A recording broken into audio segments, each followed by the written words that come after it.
But looking at some of the games this week, Oregon, UCLA, that was a game, top 10 team in the country taking on a team that was unranked with Chip Kelly. And I thought UCLA was playing some really good football, coming into this.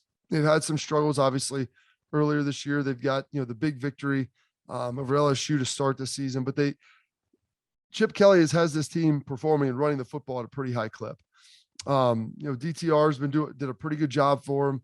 Their quarterback, they ask a lot of him to go out there and play and get it done with his legs, getting it done through the air. They had the big lead. All of a sudden, UCLA or Oregon comes storming back and takes it, and they are right there at the very end. And then you have a reserve quarterback coming in, throws an interception to finish off the game. Obviously, a very, very heartbreaking situation if you were a Bruins fan. But I think Chip Kelly is doing something there at UCLA. He's been there for a couple of years. They haven't had the success that they thought they probably would initially, but the program wasn't in a great spot. I think he has taken it to some new heights right now, and they're beginning to build to where it is. They're getting an infusion of talent, and they're running the football, and they're running the football pretty well. And if you think Oregon is the best team in the Pac-12, for whatever that's worth, then you would have to look at UCLA and say they're right on their heels. They're coming. And you had game day out there. I was impressed too with it because I'd been told, Brock, you and I had talked a little bit doing my XM show that, hey, I see these Pac-12 games. There's hardly anyone at some of them. He's like, well, people go to Oregon games, they go to Washington games, they go to Utah games. And, while the Rose Bowl wasn't full and while they have a decent percentage of it tarped off, it still seemed like there was some passion there. There's still fans out there in the morning, getting out there at 6:00 for game day, local time on the West Coast. So I respect that. And maybe we'll begin to see a little bit of resurgence of football out on the West Coast. Who knows? But it's exciting to kind of see that. And hopefully that will continue to grow, because that's the one thing, man. The West Coast, like the UCLAs, Stanfords, the Oregons, the USCs, like I enjoy college football when those teams are better. It's no fun to me when you don't have something. I know that we're going to talk about inclusion and all this stuff. Like I don't care about, that. I want everybody who are the traditional powers or schools that have been good. I want them to continue to be good and to be national players in the college football race. So the Pac-12 hasn't been involved with that in a while. And hopefully now they're beginning to kind of creep back into that conversation, because you can't just have one good team. And maybe, two, okay. You think Oregon should be good. USC should be good. Hopefully we get UCLA entering the fray. And based upon what I saw on Saturday, I think Chip Kelly has that thing headed in the right direction, rolling. Another couple games I want to jump into, service academies. It's been a long time. And when I say long time, meaning probably before the advent of the previous button, that I'm sitting there in the early slate window and I'm oscillating back and forth between two service academies, Navy, Cincinnati taking on Navy up there, and then Army getting a visit from Wake Forest.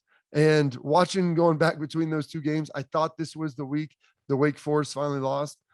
They were 3-point favorites to Army, and their run defense wasn't great. And it turns out their run defense was atrocious. But Wake didn't do it, or Army didn't do good enough job on the back end. They gave up a bunch of big plays.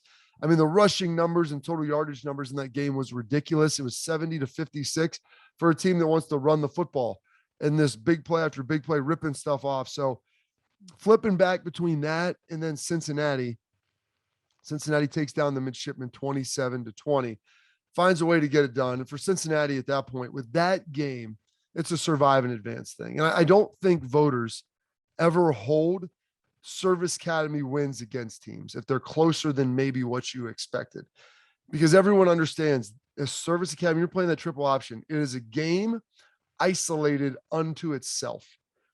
No preparation goes into it that it works for other teams. Nothing comes out of it that you're going to be able to really use for other teams.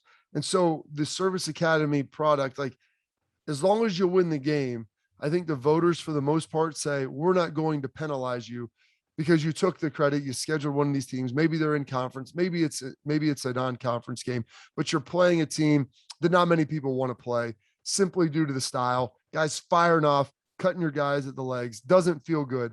But going back and forth, Cincinnati gets to win, Wake gets to win. They both survive and advance against Navy and Army respectively. So moving forward. But I thought it was an unbelievable moment as I'm sitting there flipping back, between the two traditional service academies, who in the 50s, you'd been all over that. But they probably didn't even have TV remotes then, and they definitely didn't have the previous button.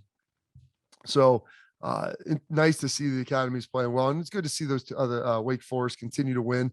Interesting to see kind of how it plays out, and their showdown with Pitt, what that could potentially look like as Pitt.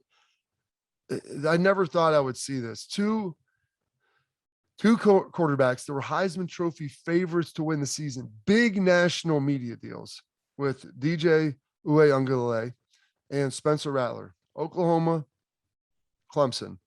Both guys, big time recruits, huge expectations. Spencer Rattler was the odds-on favorite, and DJ wasn't far behind him to be able to win the Heisman. People thought Spencer would be the number one overall pick this year, and it looked like that was going to be the case. He ultimately gets usurped by Caleb Williams. They bench him, who we'll get to him in a minute, and how Oklahoma fared and how they were able to kind of not maybe fall further in the rankings. Bama jumps them, but we'll get to that. But both of those guys, and this is the one thing about the NIL, as we'll talk a little bit of NIL as we jump all over the place here with my stream of consciousness. Everyone was worried this was going to be the Wild West. And I think it was at the beginning. I think it was the Wild West, but it was only going to take a couple of these players not panning out on major investments. I mean, DJ has the Fansville Dr. Pepper endorsement. I'm not sure what that pays, but it's a healthy 6 figures, and it might be a multi-year deal. And so I'm not saying that he's not ultimately going to be good, but these companies aren't going to pay all of this to some of these young players.